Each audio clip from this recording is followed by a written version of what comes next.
प्रयागराज महाकुंभ में मौनी अमावस्या के बाद तमाम चीज़ें बदल गई हैं। मुख्यमंत्री योगी आदित्यनाथ प्रयागराज दौरे पर पहुंचे। उन्होंने कहा है कि सनातन विरोधी जो हैं वो संतों की धैर्य की परीक्षा ले रहे हैं, लेकिन जो सनातन धर्म है वही मानव धर्म है और संतों का धैर्य ही था, उनकी समझदारी ही थी कि सब कुछ मौनी अमावस्या के दिन सहज और सरल तरीके से हो गया। हमारे साथ कथावाचक देवकीनंद ठाकुर जी महाराज हैं। महाराज जी, जो मुख्यमंत्री जी ने कहा है ये इसमें क्या संदेश छिपा हुआ है?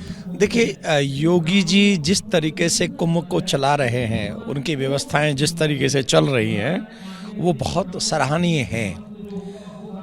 सनातनी साधु, सनातनी भक्त, सनातनी कोई जीव अगर वाकई देखा जाए तो बहुत सहनशील होते हैं, बिना किसी कारण के आक्रमण नहीं करते और कोई समस्या अगर होती है तो उसे सामंजस्य बैठालते हैं। जैसे मौनी अमावस्या को हुआ तो जो घटना घटी उसके बाद संतों को तुरंत, उनका क्रम था, अखाड़ों का क्रम था कि उनको अपने लेके जाना है, स्नान करना है, लेकिन शायद योगी जी का इशारा है कि उस समय जब घटना का संदेश सुना तो सभी अखाड़ों ने कहा नहीं, वेट, अगर आप कल्पना करिए अगर ऐसे में अखाड़े पर चले जाते वहाँ स्नान करने, वो भी पूरे जैसे वो जाते हैं, क्या दशा होती।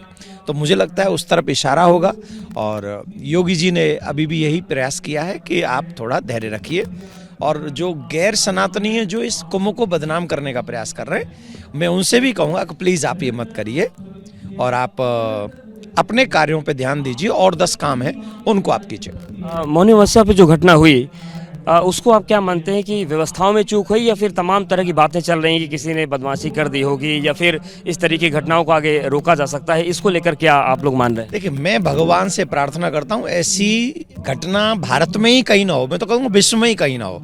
कोई भी व्यक्ति इस घटना को ये नहीं कह सकता कि अच्छा हुआ है। जो भी घटना हुआ, अगर एक जान भी गई है तो एक जान हम वापस नहीं ला सकते, एक जान। लेकिन हमें एक चीज और सोचनी होगी, अगर प्रशासन थोड़ा और विलंब से सचेत होता तो सच बताइए कितनी बड़ी घटना होती है। छोटी घटना होती नहीं होती ना। तो नेगेटिव यह है कि वो घटना हुई, पॉजिटिव यह है कि हमारे प्रशासन ने, योगी जी के प्रशासन ने, हम सब ने या संत महात्माओं ने भी सतर्क होकर उसको ज़्यादा देर चलने नहीं दिया और उसको रोका।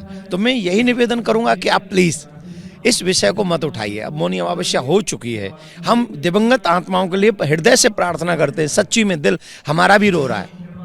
हम लोग मानव नहीं है, हम भी मानव हैं।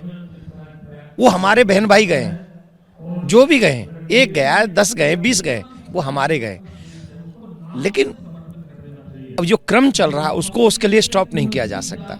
तो हम सिर्फ प्रार्थना करते हैं कि भगवान उनकी आत्मा को शांति दे और आने वाले समय में भी थोड़ी सावधानी रखी जाए। अभी एकदम छूट ना कर दे, सावधानी रखें। बसंत पंचमी के स्नान के लिए क्या सावधानी बरती जाए जिससे ये चीज़ें रुक सकती हैं? देखिए, अभी तो मेले में आप भी देख रहे होंगे पब्लिक कम हुई है, पहले से बहुत कम हुई है। एक और प्रार्थना हम करेंगे, जिस जगह स्थान, हम कथाओं में भी बार बार इसकी अपील कर रहे हैं कि अगर आप आ रहे हैं, बसंत पंचमी को भी आ रहे हैं, मैं तो कहूँगा 2-3 दिन बाद आइए, 4 दिन बाद आइए। अभी 12 तारीख तक तो पूर्णिमा है ही, लेकिन अगर आप आ भी रहे हैं तो यहाँ की भीड़ का सिचुएशन देख लीजिए।